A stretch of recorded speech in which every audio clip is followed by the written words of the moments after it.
मैं बहुत सारे लोगों से मिलता भी हूँ, बहुत सारे सेशन भी होते हैं, युवाओं से बात होती है।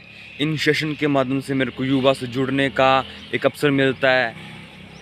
बहुत तरह के इंसानों से बात होती है दोस्तों, उनसे मेरे को माइंड के बारे में समझने में हेल्प मिलती है कि माइंड काम कैसे करता है, कैसे इंसान ज़िंदगी को इतना कॉम्प्लिकेटेड बना लेता है। मैं देखता हूँ दोस्तों अपने आसपास लोगों का, जितने भी लोगों से मिलता हूँ, कि ज़िंदगी दोस्तों उतनी मुश्किल, उतनी कॉम्प्लिकेटेड होती नहीं है जितना हम इसको बनाकर जीते हैं। मेरे को लोग बड़े ही दुखी मिलते हैं, स्टूडेंट अपने ही मामलों में दुखी हैं, उससे बड़े अपने मामलों में, घर वाले अपने मामलों में, हर इंसान यहाँ पर दुखी मिलता है। लेकिन मैं अपने आप को देखता हूँ दोस्तों, ज़िंदगी बड़ी ही आसान, बड़ी ही सहज, बड़ी ही मेरे को आसान लगती है। तो क्वेश्चन उठते हैं दोस्तों कि ऐसा क्यों हो रहा है? जो चीज़ें मेरे आसपास के लोगों को बड़ा ही परेशान कर देती हैं, जो उनके लिए बड़ा ही मायने रखती हैं, मेरे लिए वो मायने ही नहीं रखती हैं। मैं अपने अलग ही आनंद में, शांति में ज़िंदगी जीता हूँ दोस्तों। ऐसा नहीं कि मैं बचपन से ऐसा था, है ना, मैंने अपने आप को बनाया, अपने आप को समझा दोस्तों। फिर मैंने एक चीज़ नोट की कि इंसान गड़बड़ी क्या कर रहा है, इंसान मन को नहीं समझ पा रहा है। जब दोस्तों मन को समझे बिना ज़िंदगी जीते हैं ना, तो ज़िंदगी बड़े ही टफ, बड़ी ही कॉम्प्लिकेटेड लगती है। अगर हम मन की साइकोलॉजी को समझना शुरू कर दें, ज़िंदगी बड़ी ही आसान हो जाती है दोस्तों।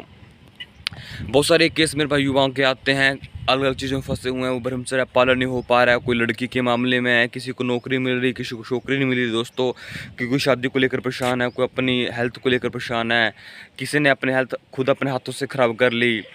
तो वो कहते हैं ज़िंदगी बड़ी मुश्किल है जी, और एक लाइन और बोलते हैं जी, हमेशा मेरे साथ ही ऐसा क्यों होता है।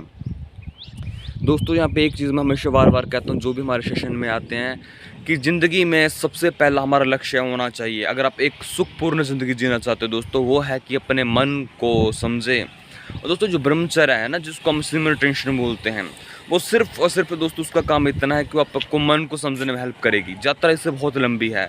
देखा आजकल जो नो फैप ब्रह्मचर्य के मामले में यहीं पर अटके रह जा रहा है दोस्तों। जो आप शक्ति रिटेन कर रहे हो, जो ब्रह्मचर्य की शक्ति को आप कहूँ कि इकट्ठा कर रहे हो, जो वीर्य की शक्ति को आप इकट्ठा कर रहे हो, उसको मन को समझने में संतों के बारे में पढ़ें दोस्तों, मन की साइकोलॉजी के बारे में पढ़ें दोस्तों, योग करें, अपने प्राणायाम करें, भोजन को एक्सपेरिमेंट करें, लाइफस्टाइल के ऊपर एक्सपेरिमेंट करें।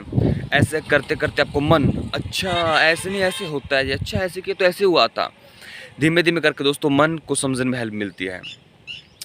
और दोस्तों आपकी चेतना का विस्तार होगा। फिर आप देखो कि आप रहोगे जीवन में दोस्तों, सब करोगे, खाओगे पियोगे, ज़िंदगी में रहोगे, आप घर पे भी रहोगे चाहे, है ना, लेकिन भीतर एक शांति, एक अलग ही स्टेबल, एक अलग ही स्थिरता रहेगी।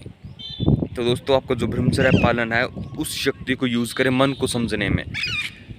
इसलिए दोस्तों हम सेशन भी करते हैं, उसमें हम मन की डीप साइकोलॉजी पे बात करते हैं। धीमे धीमे आपको मन को समझने में हेल्प मिलती है। और दोस्तों जब तक मन को नहीं समझोगे ना, कितनी आप पैसा कमा लो, कितनी आप नौकरी के पीछे भागते रहो, कितना भी आप और चीज़ों के पीछे भागो, मन में शांति नहीं आने वाली है। इसलिए दोस्तों सबसे ऊपर मैं रखता हूँ।